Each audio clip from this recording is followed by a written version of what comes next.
بھائی کا یہ سوال ہے کہ کیا اعتکاف بیٹھنے کے لیے جس نے اعتکاف کی نیت کر لی ہے کہ وہ اعتکاف میں جانے سے پہلے اپنے رشتہ داروں کو، والدین ہوں، رشتہ دار ہوں، دوست و احباب ہوں، کیا ان سے جا کے معافی مانگ لے، اور اگر کوئی کوتاہی اس سے ہوئی ہو وہ اس سے یعنی اپنے آپ کو بری کر لے معافی مانگ کے؟ کیا یہ شرط ہے اعتکاف کی شرطوں میں سے؟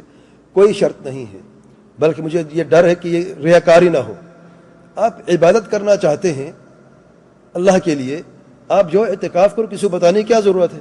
ہاں، جو آپ کے گھر میں آپ کے ساتھ رہتے ہیں، آپ کے والدین ہیں، آپ کے بیوی بچے ہیں، ان کو بتا کے جاؤ۔ یہ ڈھنڈورا کیا پیٹنا ہے؟ یعنی بتانا تو ہے کسی کے ذریعے، بہانہ کیا ہے میں معذرت کر لوں؟ کیا مرنے جا رہے ہو؟ معذرت کر، اللہ کے گھر میں عبادت کرنے جا رہے ہو، اعتکاف کرنے جا رہے ہو، یہ کسی نے کہا کہ پتہ نہیں اعتکاف میں تمہیں موت آ جائے گی، تم نے معافی کسی نہیں مانگی؟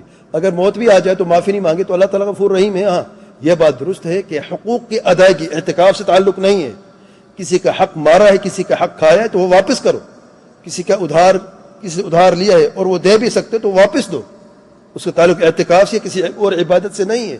لیکن یہ کہاں کا انصاف ہے؟ جانا ہے اللہ کے گھر میں اعتکاف کے لیے اور گھر میں پہلے پھرنا ہے، جا کے بتانا میں بھی اعتکاف میں جا رہا ہوں، اگر مجھ سے غلطی ہو تو مجھے معاف کر دے۔ دوسرے لفظوں میں کیا کہہ رہا ہے؟ یہ کہہ رہا ہے کہ دوسرے لفظوں میں کہ میں بڑا اچھا عبادت گزار ہوں، اللہ تعالیٰ کا نیک بندہ ہوں، میں نے بہت ساری اچھی عبادتیں کی پورے مہینے میں رمضان کی، ابھی 10 راتیں باقی ہیں، 10 دن باقی اعتکاف کے لیے جانا چاہتا ہوں، دیکھو میں جا رہا ہوں۔ زبان سے تو نہیں کہا، اپنی حالت سے کیا کہہ رہا ہے؟ یہی کچھ کہہ رہا ہے۔ تو اس لیے اللہ تعالیٰ سے ڈرے، یہ کوئی شرعی طریقہ نہیں ہے، اللہ تعالیٰ کو پسند بھی نہیں کہ کوئی شخص عبادت کرے اور لوگوں کو دکھائے۔ واللہ اعلم۔